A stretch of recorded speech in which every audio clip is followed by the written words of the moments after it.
Welcome to Glow Tide Fairy Tales. ஒரு காலத்தில் மலைகளாலும் பசுமையான தோட்டங்களாலும் சூழப்பட்ட ஆராவியா என்ற மந்திரமயமான ராஜ்யம் இருந்தது. அந்த ராஜ்யத்தின் நடுவில் வானத்தைத் தொடும் உயரமான கோபுரங்களுடன் ஒரு அழகான அரண்மனை நின்றது. அங்கு ஒரு நல்ல மனம் கொண்ட ராஜாவும் அன்பு நிறைந்த ராணியும் வாழ்ந்தனர். அவர்களின் வாழ்க்கையின் மிகப்பெரிய மகிழ்ச்சியே அவர்களின் சிறிய இளவரசி தான். அந்த அழகான குட்டி இளவரசியின் பெயர்தான் லாரா. அவள்தான் அந்த நாட்டின் மகிழ்ச்சியின் அடையாளம்.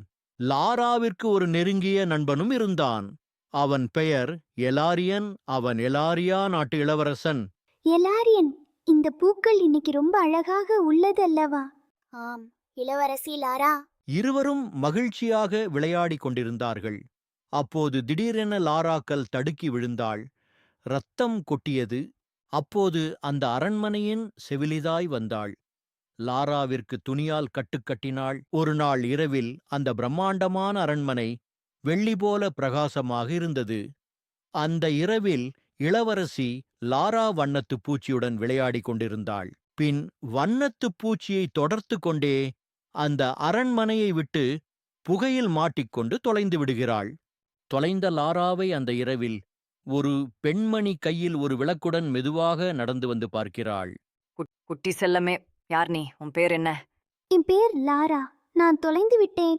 அந்த பெண்மணி இளவரசியின் பெயரை கேட்டுவிட்டு மனதில் நினைத்தாள், இவளை நாம் நம் வீட்டிற்கு அழைத்து சென்றாள் நமக்கு வேலை இருக்காது, இவளை அனைத்து வேலையையும் செய்ய சொல்லலாம் என்று யோசித்தாள். அந்த பெண்மணி இளவரசியை அவள் வீட்டிற்கு அழைத்து செல்கிறாள்.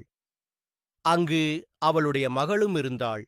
அதே நேரத்தில் அரண்மனையில் ராஜாவும் ராணியும் வருத்தத்துடன் இளவரசியை தேடுகின்றனர். அவர்களுடன் காவலர்களும் தேடுகின்றனர். பின் மஞ்சள் நிற சூரியன் வெளியே வந்து காலை விடிந்தது. ராஜ்யத்தில் அனைவரும் அவரவர் வேலையை பார்த்தனர். ஆனால் அரண்மனையோ பொலிவிழந்து காணப்பட்டது. காவலனே, இங்கு வா. உடனே ராஜ்யம் முழுவதும் இளவரசியை தேட உத்தரவிடுங்கள். ஆகட்டும் அரசே, இப்போதே தெரிவிக்க சொல்கிறேன். விரைவாக செய்யுங்கள். என் செல்லம் என்ன கஷ்டப்படுகிறதோ தெரியவில்லை. கவலைப்படாதே ராணியே, இளவரசியை கண்டுபிடிக்கலாம். பின் ஒரு காவலர் இந்த செய்தியை மக்களுக்கு தெரிவிக்கிறார். மக்களே, நேற்று இரவில் இருந்து நம் இளவரசி லாராவை காணவில்லை. அவரை கண்டுபிடித்து தருபவருக்கு அரசர் சன்மானம் வழங்குவார். அரசே, இளவரசி கிடைக்கவில்லை. இந்த கிரீடம் மட்டுமே அரண்மனை தோட்டத்தில் கிடைத்தது. லாரா, நீ எங்கு இருக்கிற? இந்த பக்கம் லாராவின் பாவமான நிலை. மாற்றன் தாயும் அவள் மகளும் மாறி மாறி அவளை வேலை வாங்கினர். லாரா, இன்னும் எவ்வளவு நேரம் இதை செய்வாய்? சீக்கிரம் இதை முடித்துவிட்டு காய்கறி வாங்கி வா. எனக்கு மிகவும் பசிக்கிறது அம்மா. எனக்கும் உணவு தாங்கள். அதெல்லாம் இல்ல, நீ போ. பின் அவள் காய்கறி வாங்க சந்தைக்கு கிளம்பத் தொடங்கினாள். என்னதான் அவளின் மாற்றாந்தாய் அவளை கடுமையாக நடத்தினாலும் அவள் மகிழ்ச்சியாகவே இருந்தாள். இங்கு அனைத்து காயும் நன்றாக இருக்கிறது. இந்த தக்காளி எவ்வளவு? 1 ரூபாய்தான்.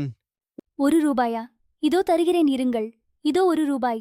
லாரா தக்காளிக்கு பணம் கொடுத்துவிட்டு காய்கள் வாங்கிக் கொண்டு மெதுவாக சந்தையை ரசித்துக் கொண்டு நடந்தாள்.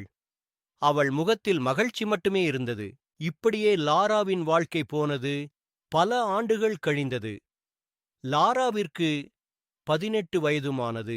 அவள் அழகிய பெண்ணாக இருந்தாள். இப்போதும் அவள் முகத்தில் மகிழ்ச்சி தெரிந்தது. லாரா வீட்டில் அனைத்து வேலையையும் முடித்துவிட்டு தோட்டத்தில் அமர்ந்து பாடுவதை வழக்கமாக கொண்டிருந்தாள். அவளின் குரல் மிகவும் இனிமையாக இருக்கும். குயிலே குயிலே பாடு இசையே, இந்த பூஞ்சோலை நான் உன்னோடு இணைந்தேன். இந்த பாடல் அந்த நாட்டு இளவரசனை ஈர்த்தது. அது வேறு யாரும் இல்ல, லாராவின் நண்பன் எலாரியன்தான். இந்த இசை என்னை ஏன் இப்படி கவர்கிறது? முன்னேறிச் செல்வோம். எலாரியன் உடனே அங்கு சென்று ஒரு மரத்தின் அருகில் நின்று லாராவின் மென்மையான குரலில் பாடும் பாடலை கேட்டு மெய்மறந்து ரசித்துக் கொண்டு நின்றிருந்தான். பிறகு எலாரியன் லாராவிடம் பேசத் தொடங்குகிறான். அன்பே, நீ அழகாக பாடுகிறாயே. என் பெயர் எலாரியன், இந்த நாட்டு இளவரசன். ஆமாம், உன் பெயர் என்ன? என் பெயர் லாரா. நான் எங்க அம்மா தங்கையுடன் வாழ்கிறேன். லாராவா? இது நீதானா? என்னை உனக்கு ஞாபகம் இல்லையா? நான் தான் உன் சிறுவயது நண்பன் எலாரன். ஆம், எனக்கு நினைவில் உள்ளது, எலாரியன். நீ என்னை மறந்திருப்பாய் என நினைத்தேன். நான் எப்படி மறப்பேன்? என் முதல் காதலும் நட்பும் நீதான் எலாரா. பிறகு இருவரும் அன்போடும் காதலோடும் அன்பாக ஒருவரை ஒருவர் அணைத்து கொண்டனர்.